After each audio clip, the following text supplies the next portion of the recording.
Hi hello welcome to Kavya's kitchen home.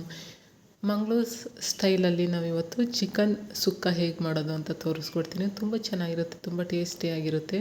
ನೀವು ಇದನ್ನು ದೋಸೆ ಜೊತೆ ಮತ್ತು ಚಪಾತಿ ಜೊತೆ ಮತ್ತು ರೈಸ್ ಜೊತೆನೂ ಕೂಡ ತಿನ್ಬೋದು. ತುಂಬ ಚೆನ್ನಾಗಿರುತ್ತೆ. ಬನ್ನಿ ಹೇಗೆ ಮಾಡೋದು ಅಂತ ನೋಡೋಣ.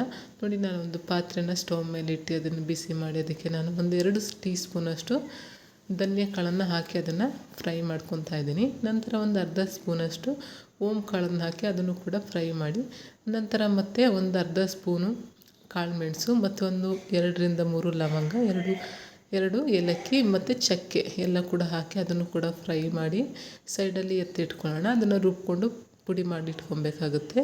ನಂತರ ಮತ್ತೆ ಅದೇ ಪಾತ್ರೆಯಲ್ಲಿ ನಾನು ಒಂದು 2ರಿಂದ 3 ಸ್ಪೂನಷ್ಟು ಕುಕ್ಕಿಂಗ್ ಆಯಿಲನ್ನು ಹಾಕಿ, ಒಂದು ಕಪ್ ಈರುಳ್ಳಿ ಮತ್ತು ಒಂದು 2 ಕಡ್ಡಿಯಷ್ಟು ನಾನು ಫ್ರೆಶ್ ಆಗಿರುವಂಥ ಕರಿಬೇವಿನ ಸೊಪ್ಪನ್ನು ಕೂಡ ಹಾಕ್ತಾಯಿದ್ದೀನಿ.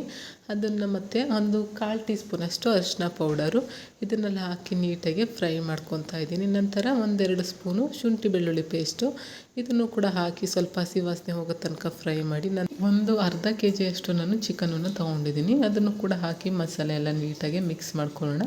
ಮಿಕ್ಸ್ ಮಾಡಿ ಆದಮೇಲೆ ಇದಕ್ಕೆ ನಾನು ರುಚಿಗೆ ಎಷ್ಟು ಬೇಕೋ ಅಷ್ಟು ಉಪ್ಪನ್ನು ಹಾಕಿ ಅದನ್ನು ಹಾಗೆ ಮುಚ್ಚಿ ಲೋ ಫ್ಲೇಮಲ್ಲಿ ಬೇಯೋದಕ್ಕೆ ಅಂತ ಬಿಟ್ಟಿದ್ದೀನಿ. ನಂತರ ನಾನು ಆವಾಗಲೇ ಮಸಾಲೆ ಐಟಮ್ಸ್ ಎಲ್ಲ ಹುರಿದು ಇಟ್ಕೊಂಡಿದ್ನಲ್ಲ, ಅದ್ರ ಜೊತೆ ತೆಂಗಿನಕಾಯಿ ಹಾಕಬೇಕಿತ್ತು, ಬಟ್ ನಾನು ಸ್ಕಿಪ್ ಮಾಡಿದ್ದೆ. ಆ ತೆಂಗಿನಕಾಯಿ ಕೂಡ ಹಾಕಿ ಅದನ್ನೆಲ್ಲ ರುಬ್ಬಿ ಈ ರೀತಿ ನಾನು ಅದನ್ನು ಮಸಾಲೆನೆಲ್ಲ ಪೌಡರ್ ಮಾಡಿ ಇಟ್ಕೊಂಡಿದ್ದೀನಿ. ನಂತರ ಆ ಪೌಡರ್ನು ಕೂಡ ನಾನು ಚಿಕನ್ ಜೊತೆ ಹಾಕಿ ನೀಟಾಗಿ ಮಿಕ್ಸ್ ಮಾಡ್ಕೊತಾ ಇದ್ದೀನಿ. ನಾನು ಇದಕ್ಕೆ ನೀರೇನು ಆ್ಯಡ್ ಮಾಡ್ಕೊಂಡಿಲ್ಲ. ಚಿಕನ್ ಬೆಂದು ನೀರು ಬಿಟ್ಟಿರೋದು ಏನಿರುತ್ತೆ ಅದಷ್ಟೇ ಇರೋದು. ನೋಡಿ, ಈ ರೀತಿ ಗಟ್ಟಿಯಾಗಿದ್ರೇ ಅದು ಚಿಕನ್ ಸುಕ್ಕ ಚೆನ್ನಾಗಿ ಬರೋದು. ನಂತರ ಎಲ್ಲನೂ ಮಿಕ್ಸ್ ಮಾಡಿ ಆದಮೇಲೆ ಒಂದು 2 ಸ್ಪೂನಷ್ಟು ನಾನು ಕಲ್ಲುಪ್ಪನ್ನು ಸೇರಿಸ್ಕೊತಾ ಇದ್ದೀನಿ. ಉಪ್ಪು ಹಾಕಾದ್ಮೇಲೆ ನಾವು ಫೈನಲ್ ಇದನ್ನು ಚೆನ್ನಾಗಿ ಸ್ವಲ್ಪ ಬೇಯಿಸ್ಕೊಬೇಕು. ಇದು ಬೇಯಿಸಿ ಎಲ್ಲ ಆದಮೇಲೆ ಚೆನ್ನಾಗಿ ರುಚಿ ಎಲ್ಲ ಆಗಿದೆ ಅಂತ ಹೇಳಾದ್ಮೇಲೆ ಲಾಸ್ಟಲ್ಲಿ ಇದಕ್ಕೆ ನಾನು ಕರಿಬೇವಿನ ಸೊಪ್ಪು ಮತ್ತು ಒಂದು 2 ಹಸಿರು ಮೆಣಸಿನ್ಕಾಯಿನ ಕಟ್ ಮಾಡಿ ಹಾಕ್ಕೊತಾ ಇದ್ದೀನಿ. ನಂತರ ನೀವು ಕೊತ್ತಂಬರಿ ಸೊಪ್ಪು ಬೇಕು ಅಂದರೆ ಹಾಕೊಬೋದು, ಇಲ್ಲಾಂದರೆ ಬೇಡ, ಆಪ್ಷನಲ್ಲು. ನಾನು ಸ್ವಲ್ಪ ಆ್ಯಡ್ ಮಾಡ್ಕೊಂಡಿದ್ದೀನಿ.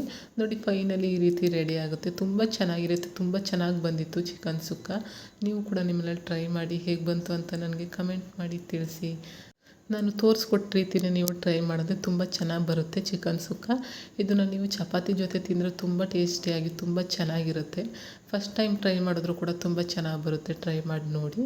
ಹಾಗೆ ನನ್ನ ವೀಡಿಯೋಸ್ ಯಾರೆಲ್ಲ ನೋಡ್ತಾ ಇದ್ದೀರಿ, ನನ್ನ ಚಾನಲ್ ಸಬ್ಸ್ಕ್ರೈಬ್ ಮಾಡ್ಕೊಳ್ಳಿ ಮತ್ತು ನಿಮ್ಮ ಫ್ರೆಂಡ್ಸ್ ಆ್ಯಂಡ್ ಫ್ಯಾಮಿಲಿಗೂ ಕೂಡ ಶೇರ್ ಮಾಡಿ. ಹೀಗೆ ಸಪೋರ್ಟ್ ಮಾಡ್ತಾಯಿರಿ. Thank you for watching.